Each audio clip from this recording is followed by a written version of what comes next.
বাংলাদেশ প্রকৃতপক্ষে একটি শক্তিশালী গণতান্ত্রিক বাংলাদেশের রূপান্তর হবে।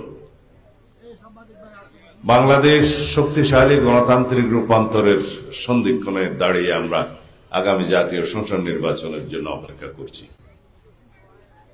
আশা করি এই সপ্তাহের মধ্যেই আগামী নির্বাচনের তফসিল ঘোষণা করবে নির্বাচন কমিশন। আমরা যেটুকু জানি, আগামী ফেব্রুয়ারির প্রথমার্ধে ইনশাআল্লাহ বাংলাদেশের এই ঐতিহাসিক বাংলাদেশের পরিবর্তনের সূচনাকারী জাতীয় সংসদ নির্বাচন অনুষ্ঠিত হবে। এই নির্বাচন শুধুমাত্র ভোটে বিজয়ী হয়ে সরকার গঠনের নির্বাচন হবে না। এই নির্বাচন হবে সারা বিশ্বের মধ্যে স্বীকৃত এবং প্রশংসিত একটি নির্বাচন। এই নির্বাচন জনগণই তার নিজের ভোটের পাহারা দিবে, আর কাউকে লাগবে না। দীর্ঘ 16-17 বছর আওয়ামী ফ্যাসিবাদের কবলে পড়ে এই দেশের মানুষ ভোটাধিকার হারিয়েছে, গণতান্ত্রিক অধিকার হারিয়েছে, বাংলাদেশের নাগরিকদের সকল রকমের অধিকার তারা হারিয়েছে, অধিকার ভোগ করতে পারে নাই। নামে মাত্র বাংলাদেশে গণতান্ত্রিক শাসন ব্যবস্থা, সাংবিধানিক শাসন ব্যবস্থা চালু থাকলেও প্রকৃতপক্ষে সবাই জানেন গণতন্ত্রের মুখোশে শেখ হাসিনা এই দেশে বাকশাল কায়েম করেছিলেন, একদলীয় শাসন ব্যবস্থা কায়েম করেছিলেন, একদলীয় রাষ্ট্র ব্যবস্থা কায়েম করেছিলেন। ফলশ্রুতিতে বাংলাদেশের জনগণ রক্ত দিয়ে সেই ফেসিবাদের পতন ঘটিয়েছে। আজকে সেই ফেসিস্ট হাসিনা তার নির্ধারিত ঠিকানা দিল্লিতে গিয়ে অবস্থান করছে। শেখ হাসিনা বাংলাদেশের অস্তিত্বে কখনো বিশ্বাস করেনি, মনে প্রাণে কখনো তিনি বাংলাদেশে অবস্থানই করেনি, বাংলাদেশের মানুষের কখনো সেবা করেনি। তারা শুধু সেবাদাস হিসাবে এবং একটি পার্শ্ববর্তী দেশের সেবাদাস হিসাবে বাংলাদেশে তারা ক্ষমতায় অধিষ্ঠিত ছিল, এই দেশের সম্পদ পাচার করার জন্য, এই দেশকে করদ রাজ্যে পরিণত করার জন্য। সেটা বাংলাদেশের মানুষ দেখেছে, প্রমাণিত হয়েছে এবং গণঅভ্যুত্থানের মাধ্যমে পলায়ন করার পর শেখ হাসিনা নিজেই প্রমাণ করলেন তিনি এই দেশের কেউই ছিলেন না। যারা আওয়ামী লীগের ভাই বন্ধুগণ এখনো আওয়ামী লীগকে সমর্থন করেন, তাদের কি যুক্তি আছে সমর্থন করার আমি জানি না।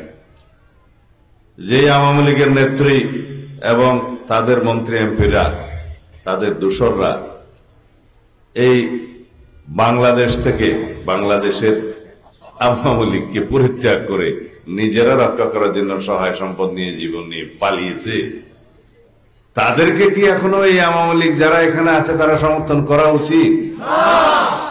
তারা গণতন্ত্রের পথে ফেরত আসুন।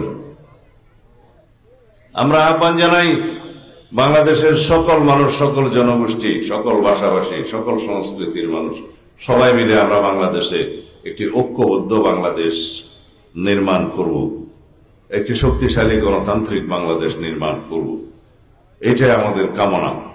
এদেশের গণঅভ্যুত্থানের শহীদদের রক্তের প্রত্যাশা, অঙ্গীকার, এদেশের জনমানুষের প্রত্যাশা বাংলাদেশে সত্যিকার ভাবে একটি শক্তিশালী গণতান্ত্রিক রাষ্ট্র ব্যবস্থা, সরকার ব্যবস্থা প্রতিষ্ঠা হোক।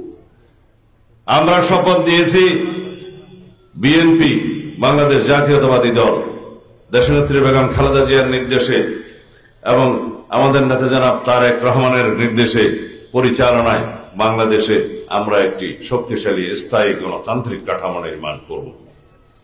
সেই গণতান্ত্রিক কাঠামো নির্মাণের জন্য সংবিধানের গণতান্ত্রিক সংস্কার হবে, রাষ্ট্র কাঠামোর গণতান্ত্রিক সংস্কার হবে, মেরামত হবে এবং জনগণের প্রত্যাশা অনুযায়ী, চাহিদা অনুযায়ী, এই যুগের চাহিদা অনুযায়ী, তরুণের চাহিদা অনুযায়ী, শহীদের প্রত্যাশা অনুযায়ী একটি সাম্যভিত্তিক বৈষম্যহীন বাংলাদেশ বিনির্মাণ হবে ইনশাআল্লাহ। সেই লক্ষ্যে আমরা কাজ করে যাচ্ছি।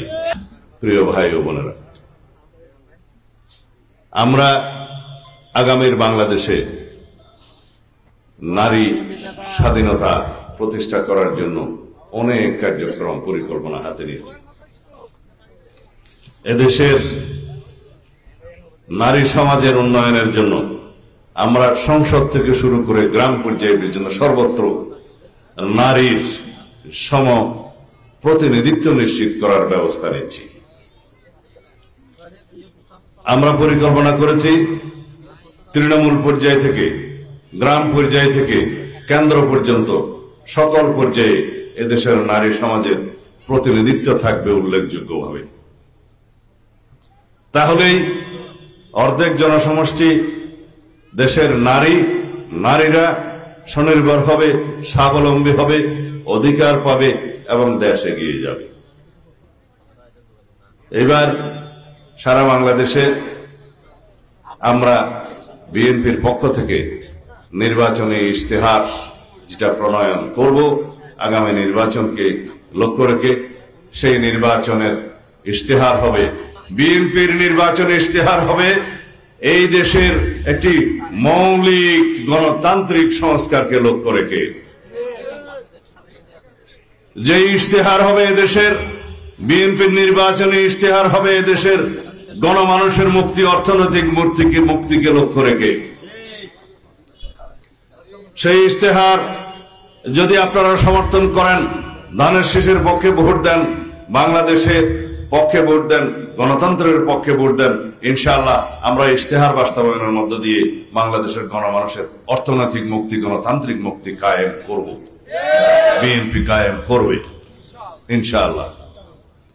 সেজন্য আমরা সারা বাংলাদেশের সমস্ত জায়গায়, প্রত্যন্ত অঞ্চল থেকে কেন্দ্র পর্যন্ত সর্বত্র সাধারণ মানুষের সাথে, ভোটারদের সাথে, জনগণের সাথে আমরা যোগাযোগ করছি এবং আমরা বিভিন্ন মিডিয়ার মাধ্যমে যোগাযোগ রক্ষা করছি, সামাজিক যোগাযোগ মাধ্যমে আমরা প্রচার করছি যে বিএনপির আগামী দিনের যে ইশতেহার হবে সেই ইশতেহারের পক্ষে আপনারা সমস্ত জনগণের সমর্থন প্রকাশ করুন, ধানের শীষের পক্ষে ভোট দিন।